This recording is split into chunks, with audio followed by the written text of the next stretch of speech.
Simulan po natin ang pagdiriwang sa ngalan ng Ama at ng Anak at ng Espiritu Santo. Amen. Ang pagpapala ng ating Panginoong Hesukristo, ang pag-ibig ng Diyos Ama at ang pakikipagkaisa ng Espiritu Santo naway sumainyong lahat. At sumayo rin. Mga minamahal kong mga kapatid, sinasabi sa Ebanghelyo, gayon na lamang ang pag-ibig ng Diyos sa sanlibutan, kaya ibinigay niya ang kanyang bugtong na anak, sapagkat sinugo ng Diyos ang kanyang anak, hindi upang hatulang maparusahan ng sanlibutan, kundi upang iligtas ito sa pamagitan niya. Gayon din ang mensahe ni Apostol San Pablo, napakasagana ang habag ng Diyos at napakadakila ang pag-ibig na iniukol niya sa atin. Tayo'y binuhay niya kay Kristo, kahit na nung tayo'y mga patay pa dahil sa ating pagsuway.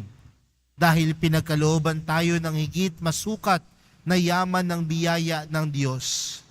Lumapit tayo sa liwanag ni Kristo at ihatid natin ito sa lahat ng tao. At upang tayo po ay maging karapat-dapat, gumanap sa banal na pagdiriwang na ito, alalahanin po natin ang ating mga pagkukulang at nagawang pagkakasala. At buong kababaang loob po tayong humiling ng awa at pagpapatawad mula sa Diyos.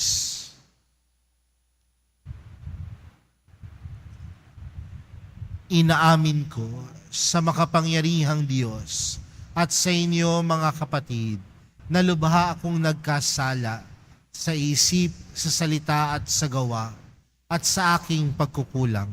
Kaya isinasamo ko sa mahal na Birheng Maria, sa lahat ng mga anghel at mga banal, at sa inyo mga kapatid, na ako'y ipanalangin sa Panginoong ating Diyos.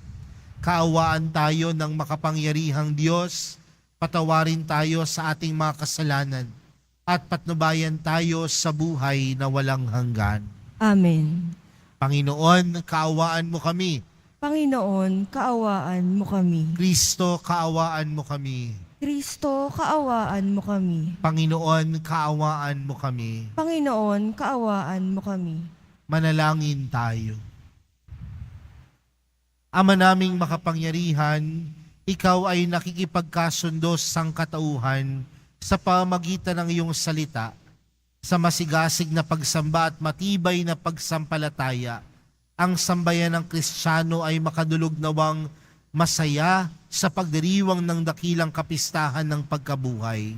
Sa pamagitan ni Jesucristo, kasama ng Espiritu Santo, magpa sa walang hanggan. Amen. Magsiupo muna po ang lahat.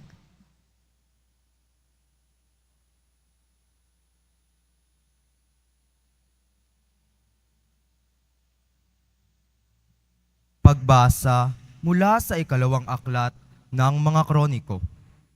Noong mga araw na iyon, sumama ang mga pinuno ng Huda, ang mga saserdote at ang mamamayan. Nakigaya sila sa nakaririmarim na gawain ng ibang bansa, pati bahay ng Panginoon na itinilagaan niya sa Jerusalem ay kanilang itinakwil. Gayunman, dahil sa habag ng Panginoon sa kanila at sa pagmamalasakit sa kaniyang templo, lagi niyang pinadadalhan sila ng mga sugo. Ngunit, hinahamak lamang nila ang mga ito at ang mga propeta at pinagtatawanan sa anumang sabihin. Kaya, umabot na sa sukdulan ang poot ng Panginoon. Sinunog ng mga kalaban nila ang bahay ng Panginoon. Winasak ang muog ng Jerusalem at ang malalaking gusali. Ang mahahalagang ari-arian doon ay tinupok din. Anupat, ang lahat ay iniwan nilang wasak. Ang naligtas sa patalim ay dinala nilang bihag sa Babylonia. Dooy, inalipin sila ng hari at ng kanyang mga anak. Hanggang natupad ang hula ni Jeremias na ang lupae nakapamahinga sa loob ng 70 taong singkad. Upang matupad ang salita niyang ito sa pamamagitan ni Jeremias, pinukaw ng Panginoon ang kalooban ni Ciro, hari ng Persya noong unang taon ng kanyang paghahari. Nagpalabas ang hari nito ng isang pahayag sa buong kaharian na ganito ang isinasaad. Ito ang pahayag ng Haring Ciro ng Persya. Ipinaubaya sa akin ng Panginoon, Diyos ng kalangitan, ang lahat ng kaharian sa daigdig at inutusan niya akong magtayo para sa kanya ng templo sa Jerusalem ng Juda.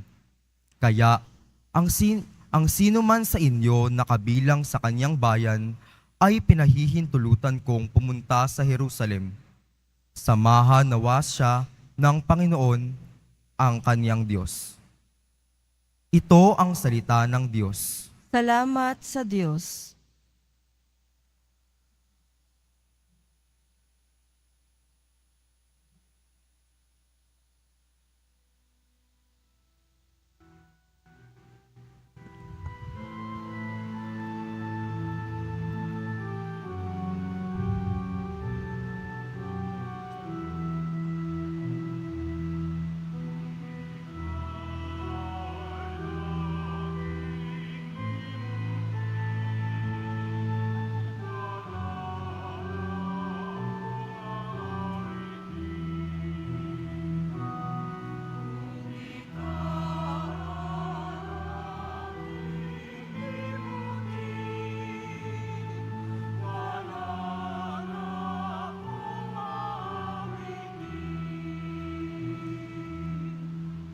Sa pampang ng mga ilog nitong bansang Babylonia, kami rooy nakaupong tumatangis sa tuwina.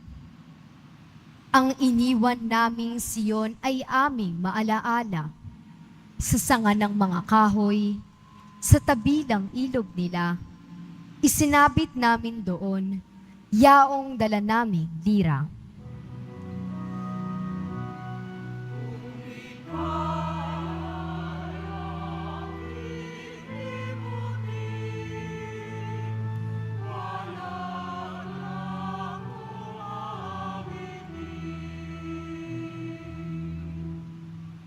Sa amin ay inuutos ng sa amin ay lumupig. Naaluin namin sila ng matamis naming tinig. Tungkol sa Siyon, yaong paksa niyong nais nilang awit.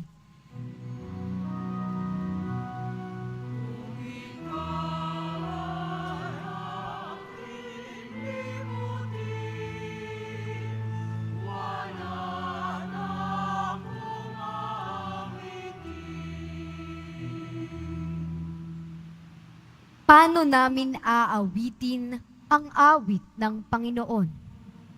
Samantalang bihag kaming nangingibang bayan noon. Ayaw ko nang ang lira ko'y hawakan pa at tugtugin. Kung ang bunga sa pagtugtog, limutin ang Jerusalem.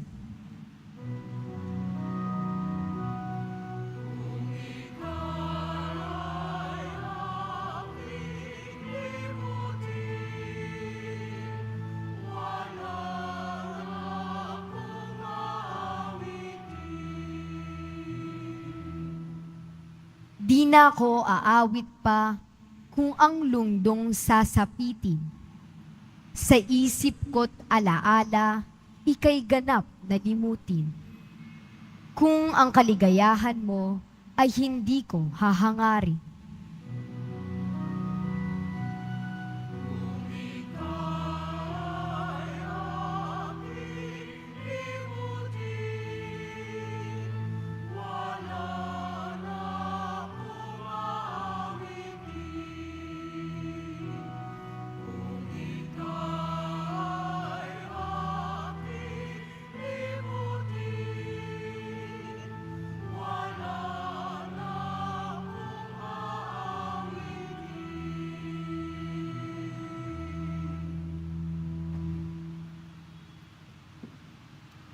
Pagbasa mula sa sulat ni Apostol San Pablo sa mga taga-Efeso.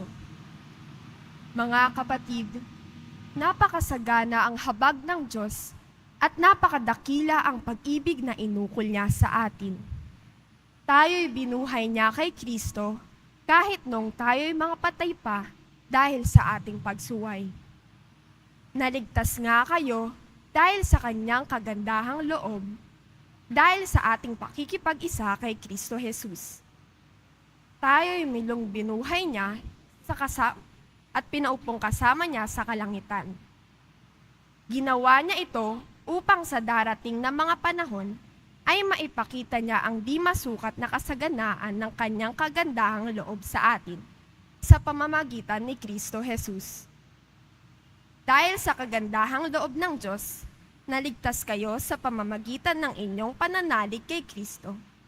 At ang kaligtasang ito'y kaloob ng Diyos, hindi mula sa inyo. Hindi ito dahil sa inyong mga gawa, kaya't walang dapat ipagmalaki ang sino man. Tayo'y kanyang nilikha sa pamamagitan ni Kristo Jesus upang iukol natin ang ating buhay sa paggawa ng mabuti, na itinalaga na ng Diyos para sa atin noon pa mang una. Ang salita ng Diyos. Salamat sa Diyos. Magsitayo na po ang lahat.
Nagbuburi kami sa'yo, Panginoong Jesucristo.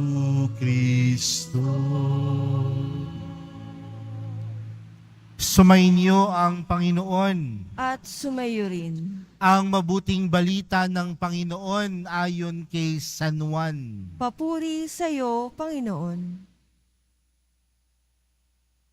Noong panahong iyon, sinabi ni Jesus kay Nicodemo kung paanong itinaas ni Moises ang ahas doon sa ilang, gayon din naman kailangang itaas ang anak ng tao upang ang sino mang sumasampalataya sa kanya ay magkaroon ng buhay na walang hanggan. Gayon na lamang ang pag-ibig ng Diyos sa sanlibutan, kaya ibinigay niya ang kanyang bugtong na anak upang ang sumasampalataya sa kanya ay hindi mapahamak, kundi magkaroon ng buhay na walang hanggan. Sapagkat sinugo ng Diyos ang kanyang anak, hindi upang hatulang maparusahan ng sanlibutan, kundi upang iligtas ito sa pamamagitan niya. Hindi hinahatulang maparusahan ang nananampalataya sa bugtong na anak ng Diyos, ngunit hinatulan ng parusahan ang hindi nananampalataya sa Kanya. Hinatulan sila sapagkat naparito sa sanlibutan ng ilaw, ngunit inibig pa ng mga tao ang dilim kaysa liwanag, sapagkat masama ang kanilang mga gawa. Ang gumagawa ng masama ay ayaw sa ilaw, at hindi lumalapit dito upang hindi mahayag ang kanyang mga gawa. Ngunit ang namumuhay sa katotohanan ay lumalapit sa ilaw. Sa gayon, nahahayag na ang kanyang mga ginagaway pagsunod sa Diyos. Mga kapatid, ang mabuting balita ng Panginoon. Pinupuri ka namin, Panginoong Hesukristo. Magsiupo muna po ang lahat. Magandang umaga po sa inyong lahat. Pakibati nga po ang katabi ng magandang umaga. Mga kapatid, tayong lahat ay nagkakatipon ngayong umagang ito sa pagdiriwang ng banal na Eukaristiya ngayong ika-4 na linggo sa panahon ng Kwaresma. At ang araw na ito, kung mapapansin po natin, ang kulay ng ating tema o ang kulay ng ating pagdiriwang ay kulay rosas. Dahil ang ika-4 na linggo sa panahon ng Kwaresma ay tinatawag nating Laetare Sunday o Sunday of Rejoicing. At saan po ba nagmumula ang kaligayahan?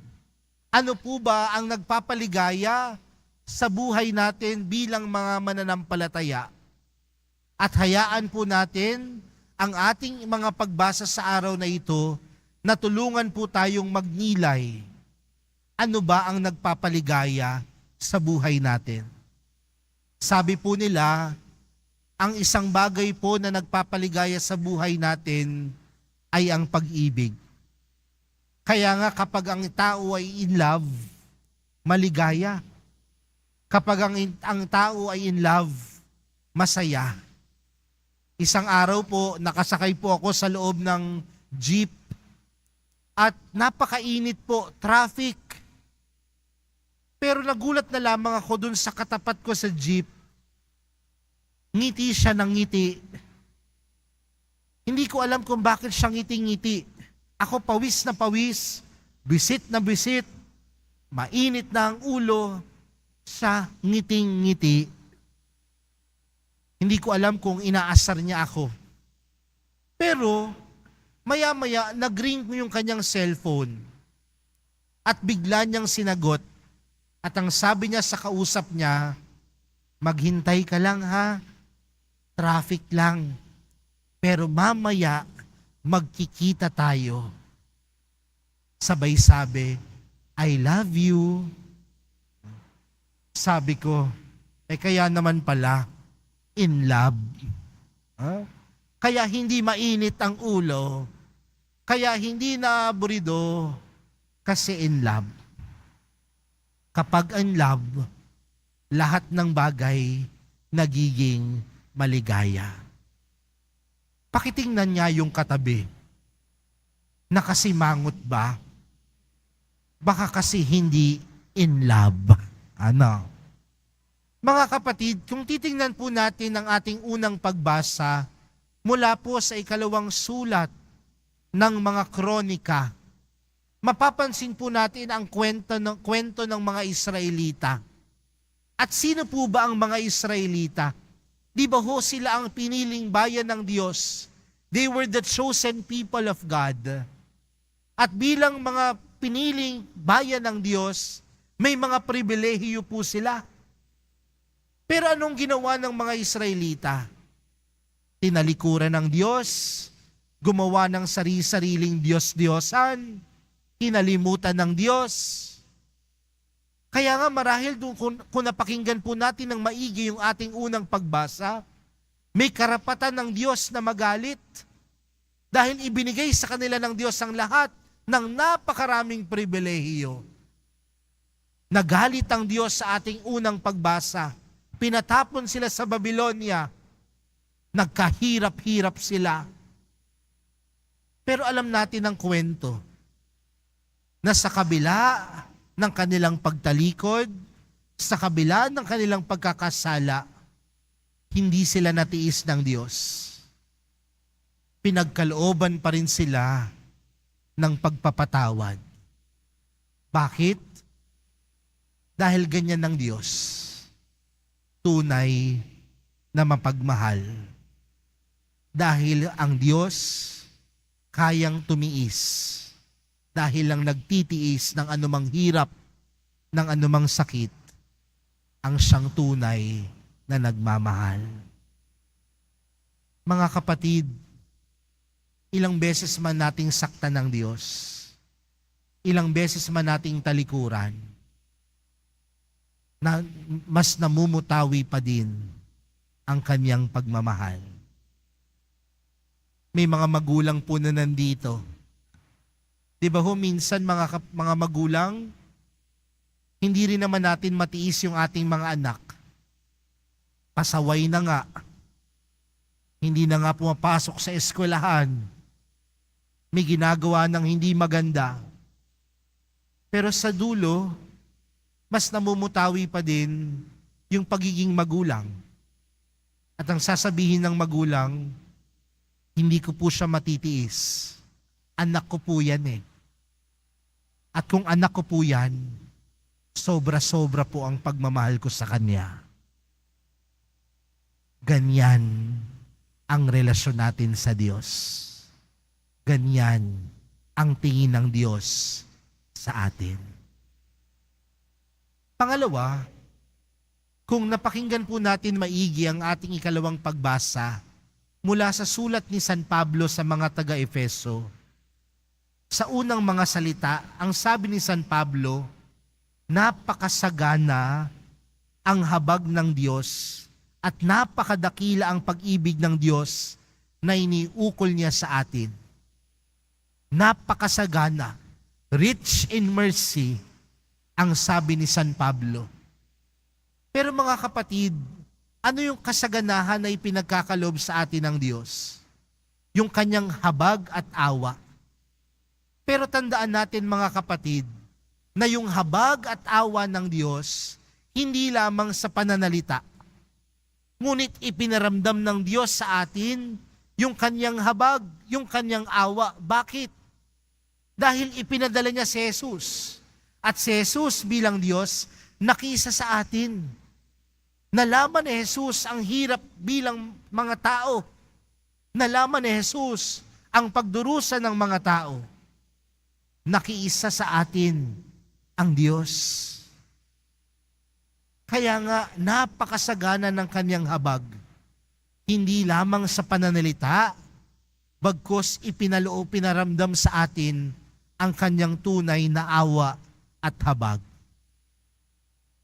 Kapag itatranslate po natin ito sa English, the mercy of God is not just simply to sympathize with us, but the mercy of God empathized with us. Ibig sabihin, dahil sa napakasaganan ng kanyang awa at habag, alam ng Diyos ang paghihirap, alam ng Diyos ang pagdurusa, kaya nag-uumapaw ang kanyang awa at habag sa atin. God is love. Ang Diyos ay pag-ibig, pero ang Diyos ay mahabagin at maawain din. Panghuli, kung mapapansin po natin ng ibanghelyong napakinggan natin, sinabi ni Jesus, ang gumagawa ng masama ay ayaw sa ilaw at hindi lumalapit dito upang hindi mahayag ang kanyang mga gawa. Ngunit, ang namumuhay sa katotohanan ay lumalapit sa ilaw. Sa gayon, nahahayag ang kanyang mga ginagaway pagsunod sa Diyos. Hindi natin matatanggi, mga kapatid, na ang pagmamahal ng Diyos ay nag-uumapaw. Hindi natin matatanggi na ang habag ng Diyos ay sagana. Pero may kakayanan tayo na pumili sa buhay na meron tayo. At ano ang pinipili natin? Mamuhay sa liwanag at hindi mamuhay sa kadiliman. Dahil ang pagbuhay sa liwanag ay pagbuhay sa buhay na tama. Ngunit ang pagbuhay sa dilim ay pagbuhay sa buhay na mali. At ang mga taong namumuhay sa liwanag ay ang mga taong pinipiling umibig. Dahil ang mga taong pumipiling umibig, pinipili ang Diyos. When you choose the light, it means that you are choosing to be good. And in choosing to be good, you are choosing to love. Kaya magandang tingnan po yan sa buhay natin. Baka yung buhay natin ang pinipili nating kadiliman.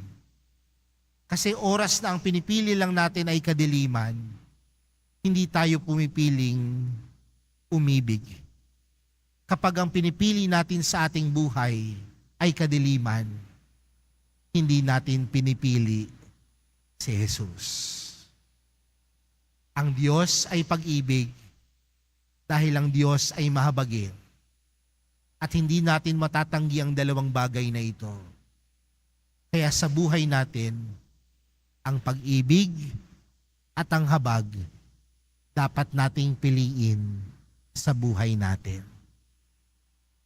Mga kapatid, halos 2 linggo na lamang, papasok na tayo sa tinatawag nating mga mahal na araw.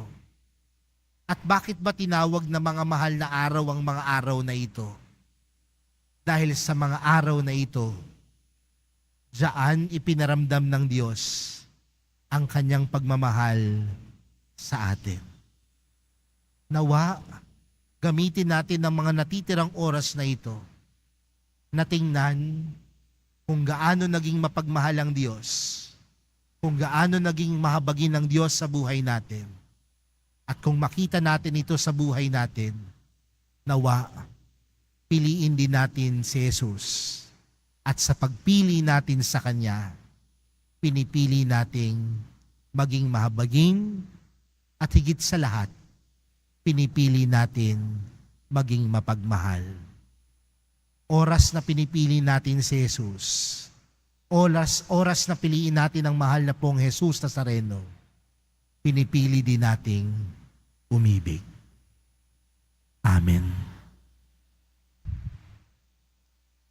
Magsitayo na po ang lahat.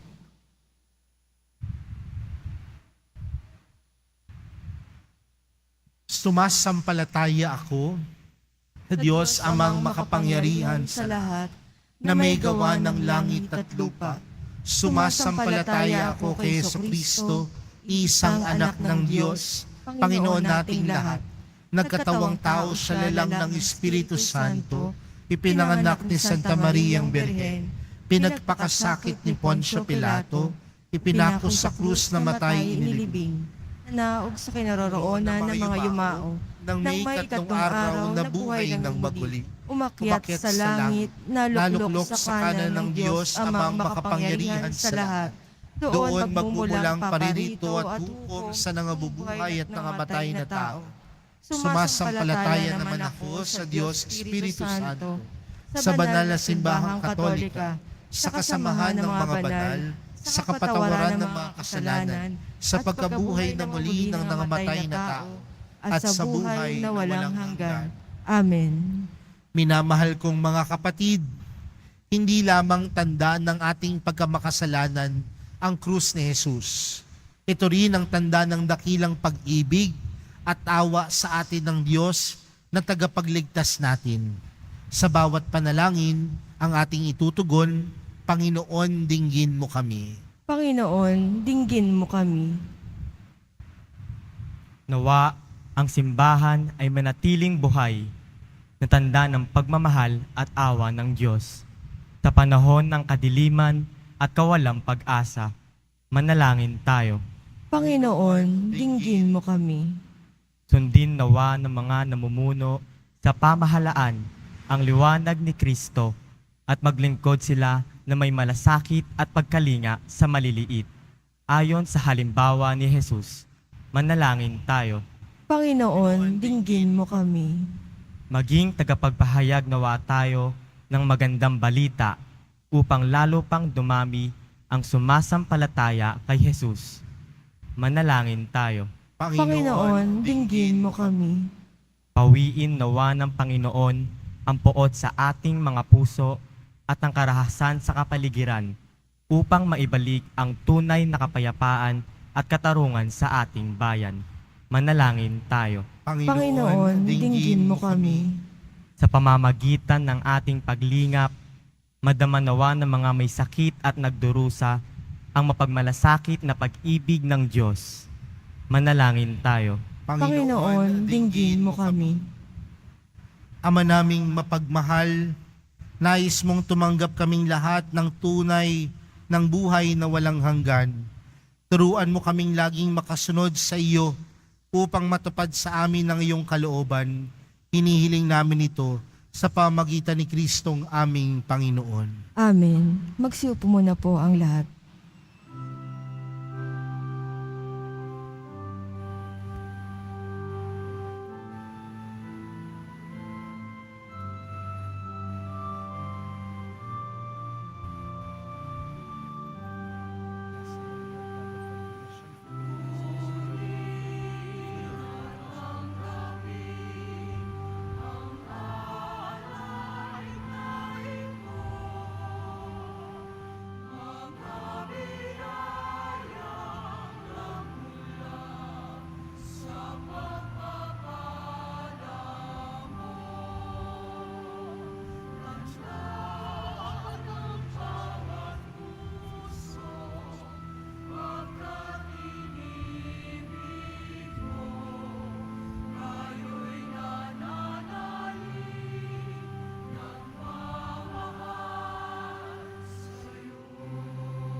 Magsitayo na po ang lahat.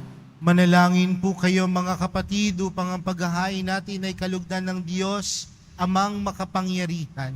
Tanggapin nawa ng Panginoon itong paghahain sa iyong mga kamay, sa kapurihan niya at karangalan, sa ating kapakinabangan at sa buong sambayan ng niyang banal. Ama naming lumikha para sa paghahaing nagbibigay kagalingan, kami ngayon ay masayang nagsisipag-alay, kalakip ang dalangin amin nawang maidangal, ang pagdiriwang na ito ng banal na pakikinabang, at maidulot nawa ito para sa kaligtasan ng tanan.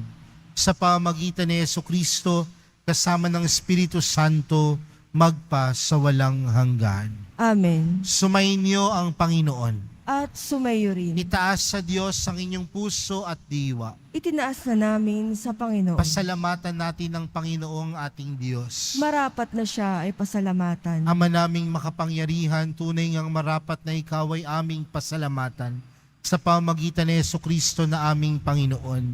Sa pagbabakasakali mong kami bubuti, isinugo mo si Jesucristo upang pangunahan kami. Bilang pagsunod sa iyong atas na bigay, ipinahayag ng iyong anak ang iyong kalooban, na ang mga apit dukha ay kanyang damayan. Ngayon ay iyong inihahandog ang pagkakataong aming maisaloob, ang kanyang ganap at kusang paglilingkod, upang sa iyo lagi kaming makasunod. Kaya kaysan ng mga anghel na nagsisiawit ng papuri sa iyo, nang walang humpay sa kalangitan, kami nagbubunyi sa iyong kadakilaan.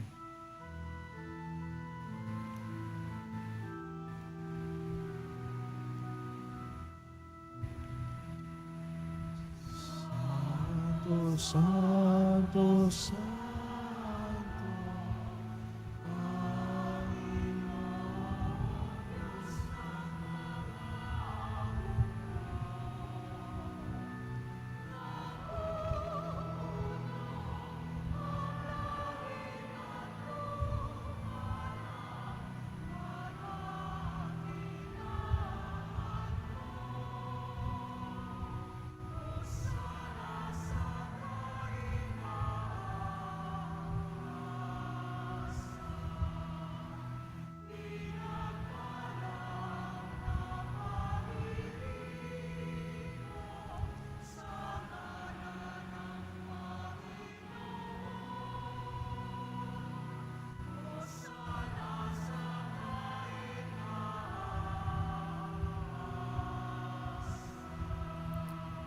Magsilod po ang lahat.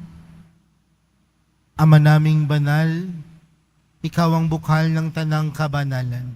Kaya't sa pamagitan ng iyong Espiritu, gawin mong banal ang kaloob na ito, upang para sa aming maging katawan at dugo ng aming Panginoong Hesukristo. Bago niya pinagtiis ang kusang loob na maging handog, hinawakan niya ang tinapay, pinasalamatan kaniya, Pinaghati-hati niya iyon, iniabot sa kanyang mga alagad at sinabi, "Tanggapin ninyong lahat ito at kanin.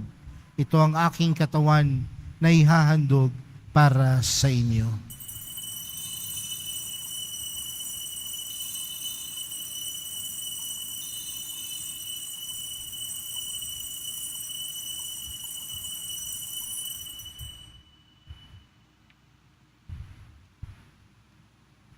Gayon din naman noong matapos ang hapunan, hinawakan niya ang kalis, muli kanyang pinasalamatan. Iniabot niya ang kalis sa kanyang mga alagad at sinabi, "Tanggapin ninyong lahat ito at inumin. Ito ang kalis ng aking dugo, ng bago at walang hanggang tipan. Ang aking dugo na ibubuhos para sa inyo at para sa lahat, sa ikapagpapatawad ng mga kasalanan. Gawin niyo ito sa pag-alala sa akin."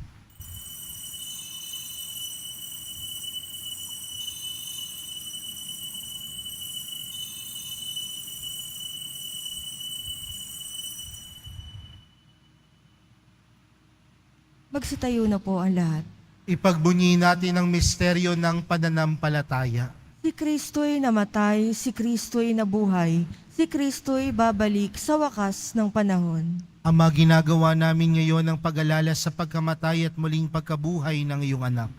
Kaya't inaalay namin sa iyong tinapay na nagbibigay buhay at ang kalis na nagkakaloob ng kaligtasan. Kami nagpapasalamat dahil kami iyong minarapat na tumayo sa harap mo para maglingkod sa iyo. Isinasamo namin kami magsasalo-salo sa katawan at dugo ni Kristo ay mabuklod sa pagkakaisa sa pamagitan ng Espiritu Santo. Ama, lingapin mo ang iyong simbahang laganap sa buong daigdig. Puspusin mo kami sa pag-ibig. Kaysa ni Francisco na aming Papa at ni Jose na aming Obispo at ng Tanang Kaparian.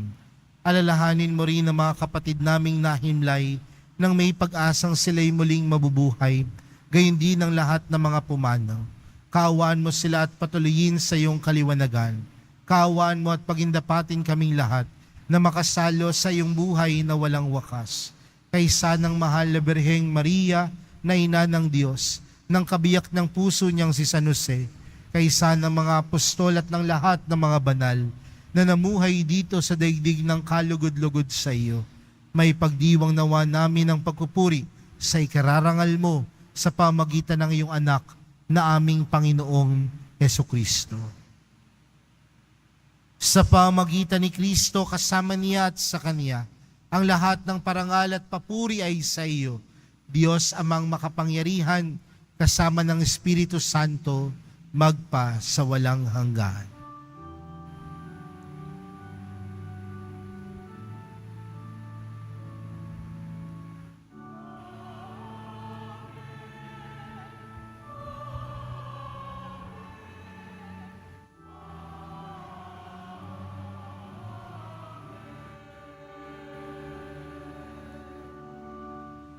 Lumapit po tayo sa Ama natin sa langit sa panalangin itinuro sa atin ni Jesus. Ama namin, sumasalangit ka, sambahin ang ngalan mo, mapasa amin ang kaharian mo, sundin ang loob mo dito sa lupa para nang sa langit. Bigyan mo kami ngayon ng aming kakanin sa araw-araw at patawarin mo kami sa aming mga sala para nang pagkapatawad namin sa nakakasala sa amin. At huwag mo kami paintulot sa tukso at iadya mo kami sa lahat ng masama. Hinihiling po namin kami adya sa lahat ng masama, pagkalooban ng kapayapaan araw-araw, iligtas sa kasalanan at ilayo sa lahat ng kapahamakan, samantalang aming pinananabikan ang dakilang araw ng pagkapahayag ng tagapagligtas naming si Hesukristo.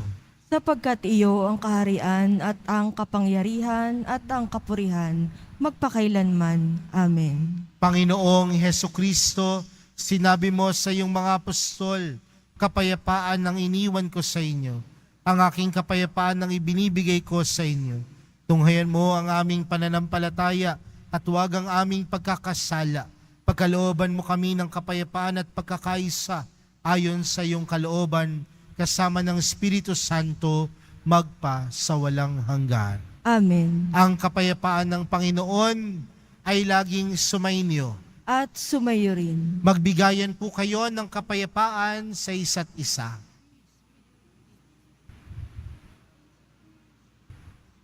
Kordero ng Diyos na nag-aalis ng mga kasalanan ng sanlibutan, maawa ka sa amin. Kordero ng Diyos na nag-aalis ng mga kasalanan ng sanlibutan, maawa ka sa amin. Kordero ng Diyos na nag-aalis ng mga kasalanan ng sanlibutan, ipagkaloob mo sa amin ang kapayapaan. Magsiluhod po ang lahat.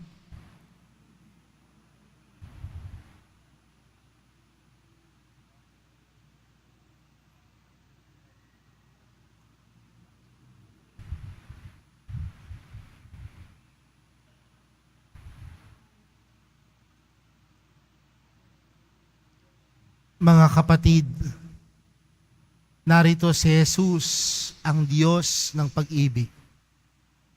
Siya ang kordero ng Diyos, siya ang nag-aalis ng kasalanan ng sanlibutan, mapalad ang mga inaaniyahan sa kanyang piging. Panginoon, hindi ako karapat-dapat na magpatuloy sa iyo, ngunit sa isang salita mo lamang ay gagaling na ako.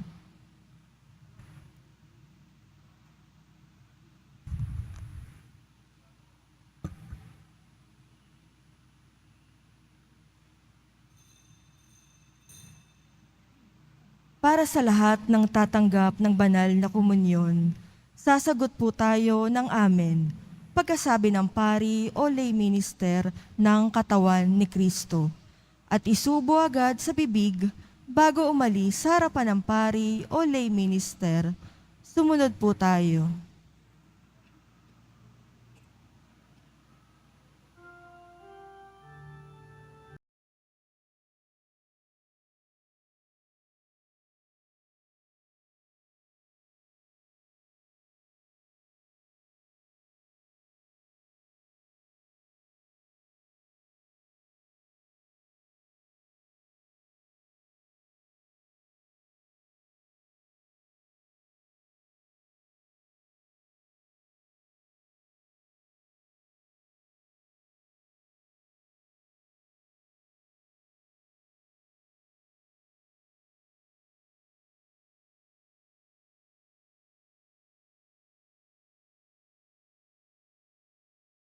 Manalangin tayo.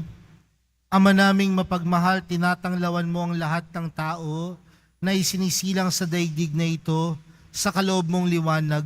Tanglawan mo ang aming kalooban upang ang dapat naming isaloob na iyong ikinalulugod ay lagi naming isaisip at ikaw ay aming wagas na maibig. Sa pamamagitan ni Jesucristo, kasama ng Espiritu Santo, magpa sa walang hanggan. Amen. Sumainyo ang Panginoon. At sumayo rin. Mahal na pong Jesus Nazareno, inihayag mo sa pamagitan ng krus ang walang maliw na pag-ibig ng Diyos sa sangkatauhan. Pakinggan mo ang kahilingan ng iyong angkan na nagsusumamo sa iyo. Makamtanawa nila ang iyong katugunan at tanggapin ang kasagutan na may utang na loob na tinatanaw. Basbasan din po ninyo ang mga dala-dala nilang mga imahin at dasalan. Sa pamamagitan ng bendisyon na ito, naway maalala nilang mga pangako nila noon sa binyag, na ikaw ang kanilang iibigin at paglilingkuran bilang Panginoon, magpa sa walang hanggan. Amen. At pagpalain po kayong lahat ng makapangyarihang Diyos, Ama, Anak, at ng Espiritu Santo. Amen. Humayo kayong taglayang kapayapaan ng Poong Jesus Nazareno. Salamat sa Diyos.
nuestro